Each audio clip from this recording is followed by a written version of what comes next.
We continue now at the top of Daf Kufnun Dalidam and Bezim Masechet Shabbos. This is Shabbos Daf 154b.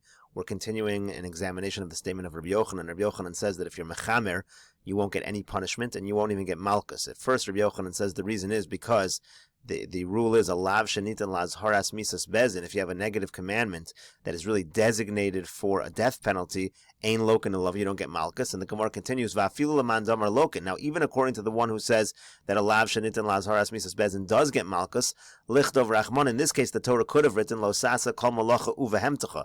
It could have just said, don't do work, and your animal shouldn't do work. Atah lamali. Why does it have to say the word atah? It's to tell you who niyu de mechayiv, that only he is chayiv, behemta lo mechayiv, but his animal is not chayiv. Rashi says, ve'afilu leman damar lokin Meseches makos hacha afilu lav laka. Here, there's not even a lav. De'ila azurei hamalacha shal yadav al yadei behemta asa kagon mechamer lichtov lo sa'asab kal malacha uvehemtecha. If that's what the pasuk wanted to tell you, it could have written, don't do work on your animal. Mai atah. What does the word atah mean? Mashma atah levadcha uvehemtecha levada means it's two separate things, and therefore again, the behema, behemta, b'melacha nasai, the behemta lo mechayiv lav gomer lilkos olav. It's not, according to the way Rashi understands, it's not a lav gomer, it's not a complete mitzvahs lo saseh, and you're not going to be chayiv malchus in such a situation.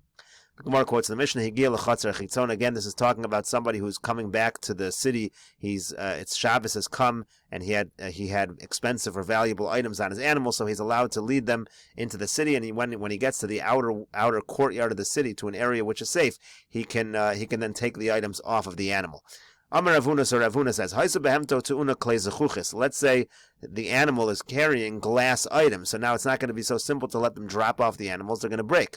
So Rav Huna says, maybe karim v'kistos u'minech tachta. What you do is you take some pillows, some blankets, you put it underneath the animal. Umater hachavolim, you can untie the ropes, v'hasak and noflim, and then the sacks with the glass in it will fall and it'll be safe. So the Gemara asks, V'anon tanan notel asakelim hanitolim b'Shabbos. What are you talking about? Why is Rav Huna making such a complicated solution if the glass items are kalim that are allowed to be moved on Shabbos? The Mishnah said if it's something that's not muksa, just take it off directly. There's no need for having to untie the ropes and have it drop onto some blankets and pillows. So what is Rav Huna talking about? So the Gemara answers, Ki ko amar Rav Huna bekarni du'umna. Rav Huna is talking about glass items that are used by a bloodletter, the lo chazile. Those are not chazi, they're not fit for Shabbos, they're muksa. Rashi over here says they're not roy because they're disgusting, and therefore they are in fact muksa, so the only solution is to untie the ropes and let them drop. So the Gemara asks, but again, if it's muksa and it's landing on the karim v'kistos, isn't that a problem of mevatel kli me'echana? What you're doing is you're rendering the pillows, let's say, you can't move them anymore on Shabbos because they're being pinned down halachically by these items which are muksa, and that's not allowed. So the Gemara answers, b'shlifi zutre. Rashi says, b'shlifi zutre masus ketanim sheshomen hakami tachteh v'noflin al kar hasheni. They're very small containers of glass, and you can actually take a pillow and slide it out from underneath, and they'll fall onto the next pillow. So you can do that all the way to the ground, so you're not really mevatel kli me'echano, because you can slide the pillow out without even moving the item, it'll just drop down to the ground, so in such a case, it's not a problem. Mesechet, so the Gemara asks a question, Haisa behemto tu'una tevel v'ashoshius. Let's say you have, the animal has on it tevel. A tevel, again, is food that you haven't taken off the proper trumas and meiser, so that's muksa. And then the ashoshias are basically glass containers. So Rashi over here says that they're going to break. Even though they're going to break. So what do you do in such a case? The Brisa says, Mater sachavolim asakin noflim. You untie it, it falls down. Even though it's going to break, that's what you do. You allow it to break. So how come all of a sudden over here you don't have the solution of the pillows? Why are you allowing it to break? So the Gemara answers, Hasan bekulsa. Over there we're talking about, Rashi says, bekulsa chatichos rechavas shal zechuchis. They're wide cuts of glass. She'enum kalim, they're not even kalim. V'yosin min chalonos, you use this glass to make windows. V'kemen deleka pseida b'shvirasan. If they break, it's not even a loss. V'sofan lehechatich b'chatichos ketanis. You're planning on cutting this glass anyway into smaller pieces. Lo sharu l'havi karam l'aniach tachtein. That's why in this particular brisa they don't allow you to bring pillows to put it underneath, because again, when it breaks, it's really no loss of money. The Gemara says Deka Nami will bring a proof to Katani because it says Dumya to Tevel. It has the Ashoshius next to Tevel. Ma Tevel de lo chazile, just like Tevel is something that's not chazi, it's something you're not using. It's muksa. Af hachanami lo chazile. So too over here, it's something that's not chazi. It's not kalim or anything like that. It's just solid pieces of glass. Now, why does the Brisa say even though it breaks? There's no loss if it breaks. What's the even though? Now the Gemara says, look, if it breaks, even though it's no real loss, but there's certainly little shards of glass that you've lost, so you've had a tiny loss of money, so maybe we should be concerned for the tiny loss of money and allow you to bring the pillows and blankets. Kamash Malan, for such a small hefsid, the Brisa teaches us you don't have to be concerned with that. Tanya, we learned in a Brisa of Shimon ben Yochai Omer, of Shimon ben Yochai says, let's say the animal has, again, a burden of tvua. Rashi says we're talking about here also, it's tevel, meniach rosho tachteo, mesakol etzarachar, he puts his head underneath, slides it off to the side, v'hu nofel me'elav, and that allows it to fall off on its own. Chamor shel Rebbe Gamliel, haisa tuuna devash, the donkey of Rebbe Gamliel, the Brisa here has a story, that the chamor, the donkey of Rebbe Gamliel, he was carrying a burden of honey. Rebbe Gamliel did not want to take it to unload the animal until Motzei Shabbos. Motzei Shabbos Mesa happened. He did that, and it happened that on Motzei Shabbos the animal already died because of the heavy burden. So the Gemara says, why was he so strict? Again, we said in our Mishnah that if something is not muksa, you can just take it off straight out. Why would devash be muksa? That's a food. Food is not muksa. So the Gemara says, Kishahidvish, it was spoiled honey. So the Gemara says, Hidvish l'may chazi. What is Rebbe Gamliel doing carrying around a bunch of spoiled honey? The whole case doesn't make sense anymore. So the Gemara says, L'chsisa de gamli. So it is usable for the wounds of a camel. You can rub it onto the wound, so it does have some use, but it is still considered muksa.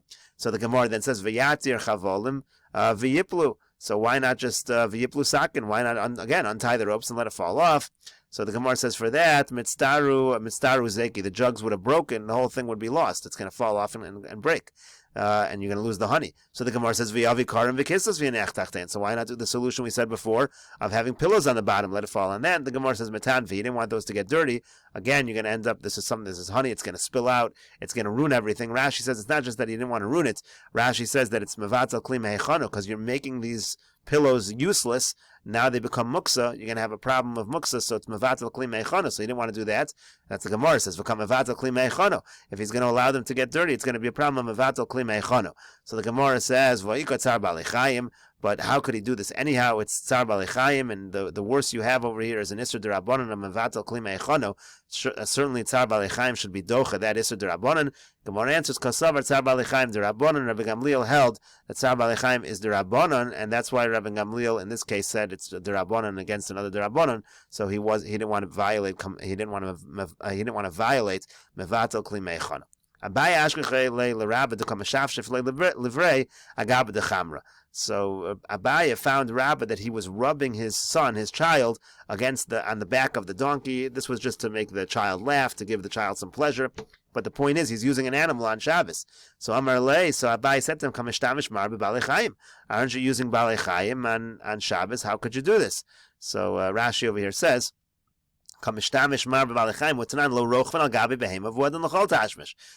you're not allowed to ride an animal on Shabbos. The same should be true for any kind of use of an animal. So that was Abaye's question to Rabbah. How could you do this? Amar Lei said, I'm using the side of the animal. There was never a gezerah when it came to the sides of the animal. It's not, Rashi says it's not derech tashmishu. It's not the normal way to use the animal. And the Rabbanan didn't make a gezerah.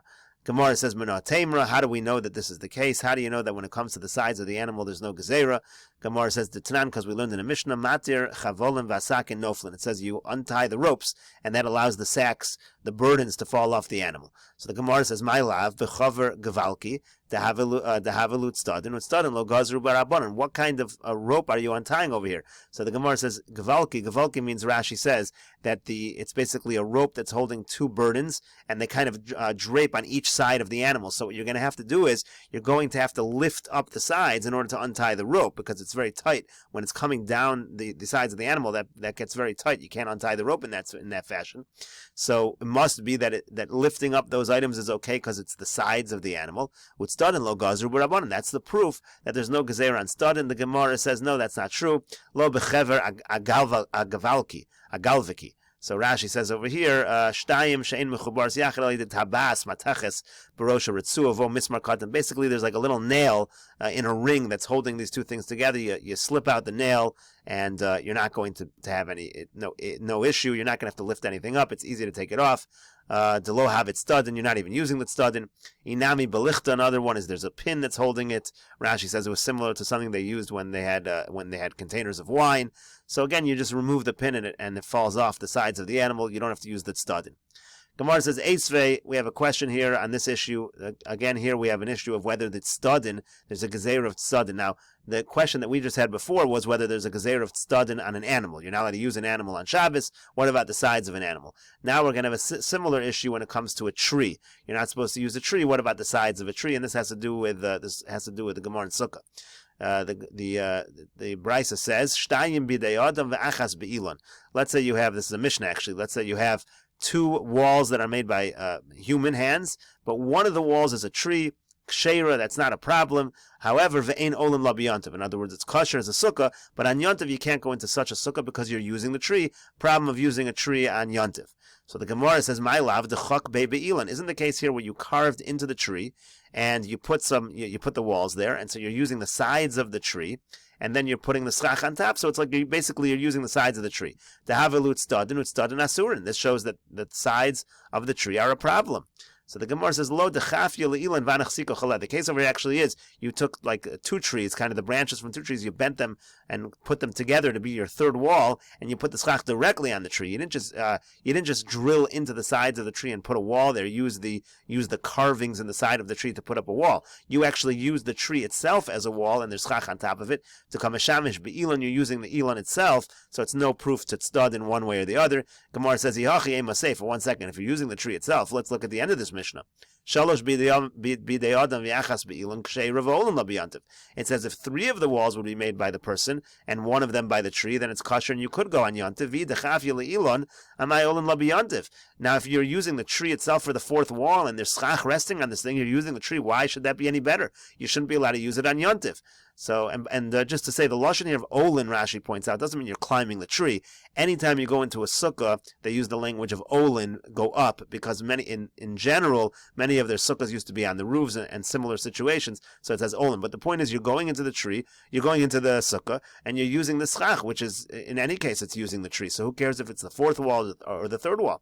But the Gemara says, well, still, ve'lamait stadin asurin. Okay, let's go with the other possibility, that we're talking here about the sides of the tree, and that's a problem. Sof am I olin la b'yantiv. You still shouldn't be able to go on yantiv if it's the 4th wall, because you're still using the sides of the tree. So we really don't understand anyways the distinction between 3 walls, being the 3rd wall or the 4th wall. It doesn't make any difference whether you're using the tree itself or the sides. In any case, if the sides are usher to use the sides of the tree, then it would be no different than the tree itself anyway. So the Gemara ends up answering, Elahasam begavza parschana de ilon gufe dofen bialmu. Rashi over here explains the case. Hasam begavza parschana shilam gufe dofen bialma shavia gavza parsachna ilon shanafim harbe yotzin mitzdarim mispashtin lakan lakan. It's a tree. The branches go all over to the sides. Meshavino dofen bialma lasukkah. It's a wall velo samach haschach alein, but you're actually not putting the schach on them at all. You're not resting the schach on these branches. Ulahachi nakat gavsa parsachna velo shavke kedchasal kadaitach b'dechafye velishni kagon de lo samach haschach alein. Now, why are we answering with this weird kind of tree with all these branches? Just say, like we said before, you took a bunch of branches, tied them together as a wall, and you just didn't put the schach on them. So Rashi says, Mishum the cave and the dofen revi, who, since we're talking about the 4th wall over here, Sheno tzarech l'sukkah, you don't even need a 4th wall at all, to begimel ksheira, because the sukkah only needs 3 walls. Ba'schach nami lo samach aleh, and you're not even putting the schach on it. Lo tarech lemebad lo dofen. You're not going to go to such amount of work to make a wall. So they're really just saying this case of gavza parsachna, where it's just easily made a 4th wall for you. The main point of this answer is you didn't put the schach on the 4th wall. That's the point. The tree over here is serving as a wall, but you're not using the tree in any way in terms of the schach, because the schach is not resting on it. And so therefore, basically the answer is when it's the 4th wall. So now we're talking about a case where you're using a tree as a 4th wall, so you're not really using the tree, because you don't need a 4th wall. But if you're using the tree as a 3rd wall, then in fact that is a problem, because that is needed. And the Gemara says, Dekanam will bring a proof. Dekatani zehaklal kol ilu sheyinat ilan v'yachol lamod olun labiyavtiv. As if you could take away the tree and it would still be a good kosher sukkah, then you're allowed to use it on Yontiv Shvamina. That's exactly what we're saying. The issue basically is this sukkah kosher without this tree? If the sukkah is kosher, and if the sukkah is kosher without the tree, then it's no problem. You're not really using the tree. If the sukkah is only kosher together with the tree, then you actually have a problem. You're using a tree on Yontif. So the Gemara now says, let's say this is actually a machlokas tanoim in terms of tzadin. Is a tzadin a problem? It says, Ein olin la b'yantiv. You're not allowed to go in such a sukkah on yantiv. But Rabbi Shimon ben Elazar, Mishum Rabbi Meir, olin la b'yantiv. Rabbi Shimon ben Elazar says in the name of Rabbi Meir, you are allowed to use such a tree. So now the Gemara suggests, my lab b'hakam iflagi. Maybe this is exactly the machlokas. The mar savar tzadin asurin, umar savar mutarin. That in this machlokas tanoim over here, the issue was you were using the sides of a tree, like we originally suggested when we started to bring all these cases, and that's exactly the machlokas. One opinion says the sides of a tree are a problem, and one says it's okay. Amar Abai says, lo, no, the kuli almut tzadin asur, and it could be everybody here holds that the sides of a tree are a problem. V'hacha b'tzidei tzadin kamiflagi. The case over here, really, if you think about it, is not really, technically, you're not really using the sides of the tree. You're using the sides of the tree. Why? Because you're carving into the tree, which you're then using to put a wall into those areas where you carved, and then you're putting the schach on the wall. So the wall is the side of the tree. So that's the issue. Mar savar tzidei tzadin asur, and one says the side of the side is a problem. Umar savar, and the other one says tzidei tzadin mutar, and that the sides of the sides are okay. But Rava doesn't like this answer. Rava says, Man doser but stadin aser nami but sidei stadin. If you say the sides are a problem, the sides of the sides are also going to be a problem. Man shari but sidei tzadin shari nami but stadin. If you say the sides of the sides are okay, the sides are going to be okay. This distinction between using the side of the tree or the side of the tree is not really a distinction according to Rava, and therefore he rejects this answer. Eisrei Rav Mesharshi l'Rava, so Rav Mesharshi asked to Rava, No'atz. We'll continue this discussion in the next video on Daf Kuf Nun Hey Amud Aleph.